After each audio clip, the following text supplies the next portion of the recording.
Okay, so it's been a little bit since I have done a video update on the 2020 STI. I've since gotten an actual camera instead of my cell phone. I just got a inexpensive GoPro Hero 9. So we're gonna try making some videos with this. The car will always be a work in progress, but for the current stage, I think the engine is pretty much done. So I'll take you guys on a little tour. I thought this would be a good time to do it because I like having the big plastic splash guard on this car. You can see that here. And it really just kind of helps keep the engine bay pretty clean. I try not to drive this car in the rain too much. It's really just, you know, I'm trying to keep it as nice as possible since it's basically brand new. Here, you can see we got a bunch of E85 ethanol. It's about almost an hour drive to go pick this up. So I'm going to get a couple barrels and fill those up and then just get like a 12-volt pump so I can fill my car in my own garage. Should be nice. But anyway, I took that splash guard off so that I could change the oil. And I thought this would be a good time to kind of do a little tour. So let me get my handy dandy headlamp out here to light things up in my poorly lit garage.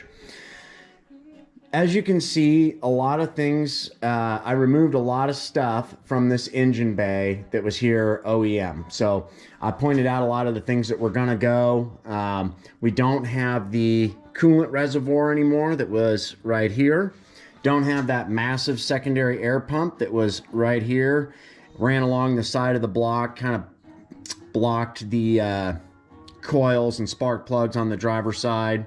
And then over here, got rid of the solenoids for the secondary air pump, so that's a nice touch.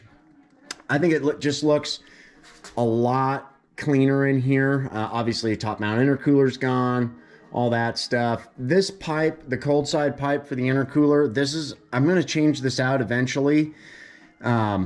And just run a blow-off valve instead of this bypass valve. Initially, we had decided to run a hybrid MAF speed density setup in this car. It's capable of doing that. The MAF sensor is still there. The wiring harness for that is there to run the hybrid setup. However, we ended up just going speed density, so there's no sense to have this bypass valve. We can just have a blow-off valve. In the meantime, I'm just going to take the hose off of that and run it like I would a blow-off valve. So that'll go away, and that'll kind of clean that up because the blow-off valve can go right up close to the pipe there instead of having to come down here in kind of the original position of the bypass valve. I would like to get some turbo heat shielding down here. Probably just get a turbo blanket, to be honest. I knocked the hose down on top of that. I'll move that. I hadn't run this drain line for the AOS. I mean, it doesn't really drain anything, but that's where it's kind of condensate will end up. So I had to put that in today when I did the oil change. The intake pipe here, this is all going to go. I got a buddy of mine who is fabricating a turbo inlet for this that doesn't have all of the ports on it that we don't need. So doesn't matter if any of those really leak. I'm just trying to plug them so we don't suck up any dust or leaves or anything weird like that and bring them into the turbocharger. And then we'll just use a nice coupler right here where the turbo inlet's going to be and kind of bring this over and put it down here in the wheel well. Let's see what else. Pretty clean. It definitely looks a lot different than it did before. I think this inlet this intake is hideous. Like I said, that's going to go away. That's really been bothering me.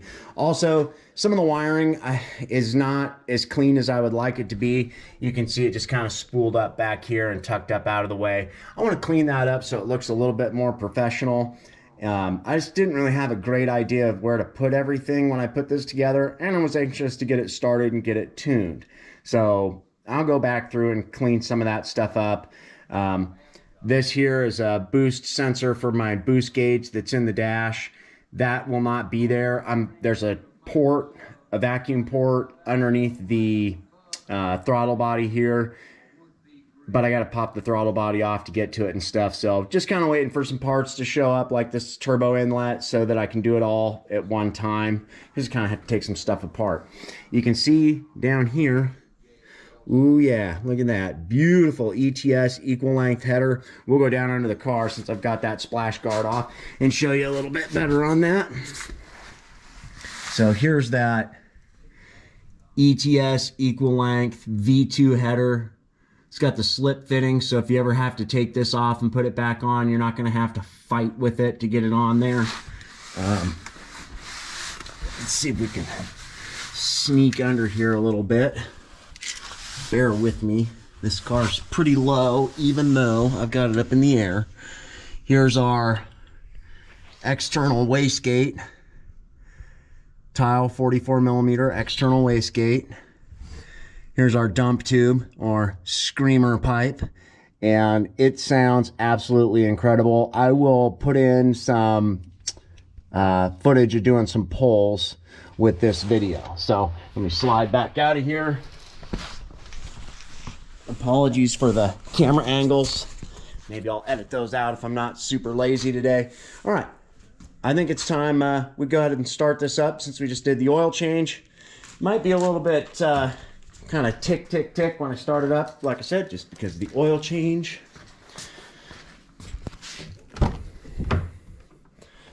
Make sure my butt's not all dirty when I get in this car.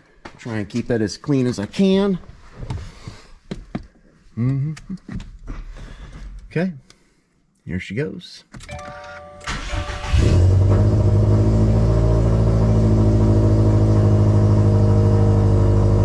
Right now my ethanol content is about 78, 79%. The car's not fully tuned. Let me get out of here. It's going to be really loud.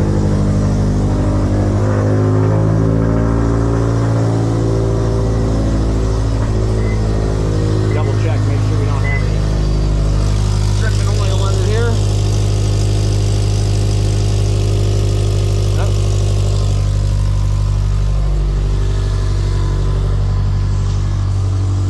Looks great. Sounds great. That's the ETS Extreme Turbo Systems. I think it's the Extreme Exhaust with mufflers. They offer it without mufflers or with mufflers and resonators. This car has turned out to be an absolute blast to drive. Comes into full boost at 4,000 RPMs. Right now we're still kind of conservative on the tune. I think we're about 20 to 21 pounds of boost right now in Sport Sharp, but it goes over to the dyno on Monday in Tennessee with tailored tuning, and we're going to make this thing spicy. Should be pushing about 30 pounds. Really hoping to break that 500 horsepower mark, since that was our goal with this FP Green and the flex fuel setup in the ID 1700s. But I'll splice in a couple of polls at the end of this so you guys can kind of see where it's currently at.